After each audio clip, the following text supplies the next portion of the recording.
नमस्कार दोस्तों, आप देख रहे हैं Bharat news TV Uttarakhand and Uttar Pradesh और आपका भाई मेरठ से। ये टोल प्लाजा है, आपको दिख रहा होगा। तो आज प्रोग्राम है श्री अखिलेश कुमार यादव जी का, पूर्व मुख्यमंत्री उत्तर प्रदेश। तो आज ये आ रहे हैं मेरठ। तो सभी कार्यकर्ता समाजवादी पार्टी के टोल प्लाजा पर उनके स्वागत के लिए खड़े हैं। तो दिखाते हैं और कार्यकर्ताओं से भी मिलवाते हैं आपको। आपका भाई हरी तोमर। तो चलते हैं नई खबरों के साथ और नई कहानियों के साथ। हरी तोमर मेरठ से।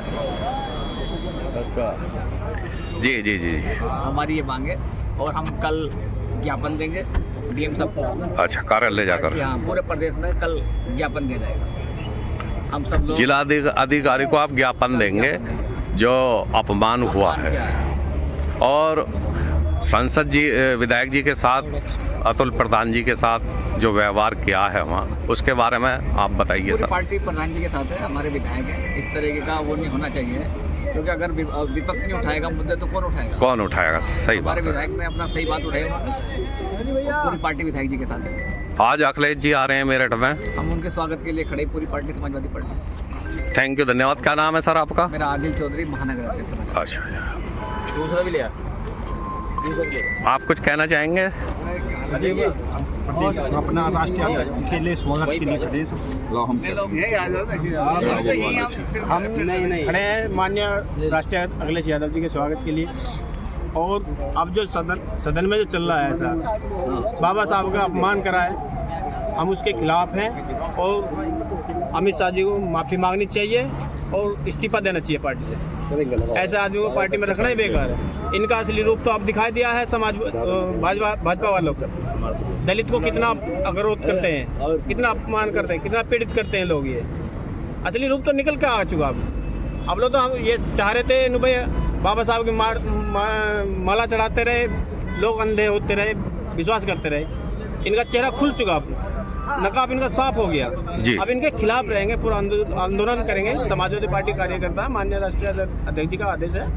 तो कल डीएम कार्यालय पे ज्ञापन भी देंगे, बहुत अच्छे प्रदर्शन करेंगे। तो सभी कार्यकर्ता सड़क पर उतरेंगे, मेरठ की सड़क पर उतरेंगे, कमिश्नरी पार्क में बैठेंगे। जी, आप कुछ कहना चाहेंगे सर? आपका नाम? मैं मोनू पवार, मैं प्रदेश सचिव। और आज की डेट में चाहे किसानों की आवाज़ की उठाने की बात हो, चाहे संविधान के अपमान के बदले की बात हो, अगर हम लोगों को मेरठ में नहीं, उत्तर प्रदेश में नहीं, देश में अगर जीना है तो संविधान के आधार पर जीना होगा।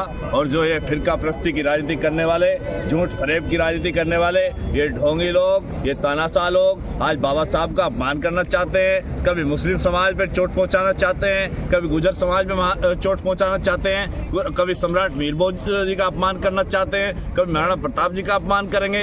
हर जाति वर्ग को लेकर एक एक समाज को आप चुटियल करना चाहते हो। सुन लो अमित शाह जी, आपकी नीति और नियत दिखाई दे चुकी है। ये जनता जाग चुकी है और जनता इलाज करने का काम करेगी। अभी कुछ समय पहले आपने देखा था किसान आंदोलन में लगातार किसानों ने इनका दिमाग ठीक करने का काम किया। और मैं पुनः बता देना चाहता हूँ, इन्होंने संविधान को खत्म करने की नीति बना रखी है।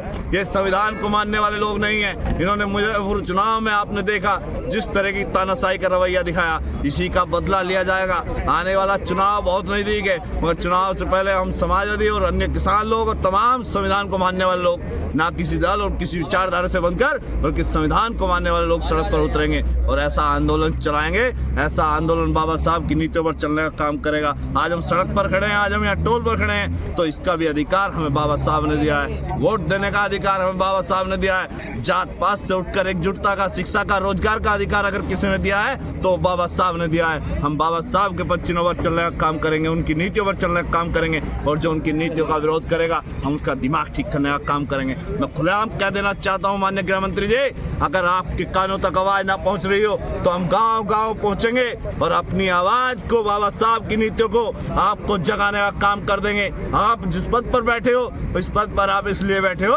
क्योंकि कारण है हमारे पास संविधान है, हमारे पास बाबा साहब की नीति है। अगर बाबा साहब की नीति ना होती, संविधान ना होता, तो हम विचारधारा ना होती, तो आप जैसे लोग गुजरात से आकर यहाँ चुनाव न लड़ पाते और आप जैसे लोग ऐसे पद पर ना बैठ पाते। ये लोगों की कहीं ना कहीं किस लोकता में, किस मानसिकता को आपने गुमराह कर दिया। ऐसे फिरकाप्रस्त लोग, लोगों को गुमराह करने वाले लोग, लोगों की छाती पर चोट देने वाले लोग गृह मंत्री बन गए। उनका दिमाग ठीक करने का काम करेंगे और आपको माफी तो मांगनी पड़ेगी, और माफी हम ऐसे नहीं मंगवाएंगे।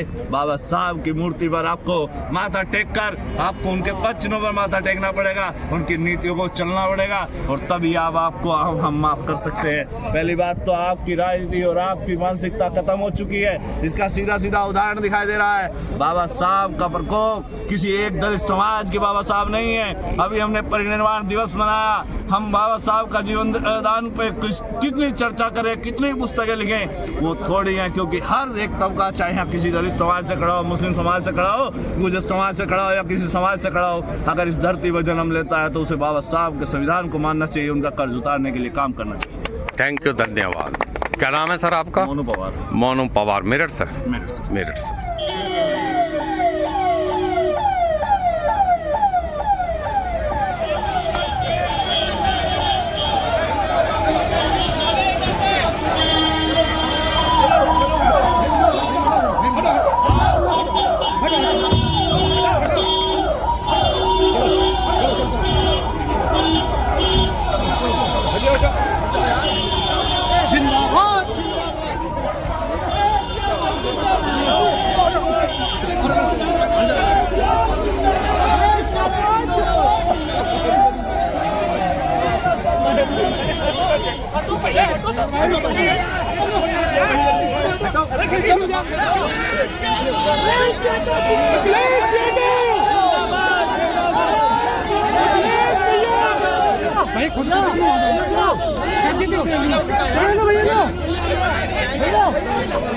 समाजवादी पार्टी के कार्यकर्ता हैं, ये देखिएगा, आपको दिख रहा होगा,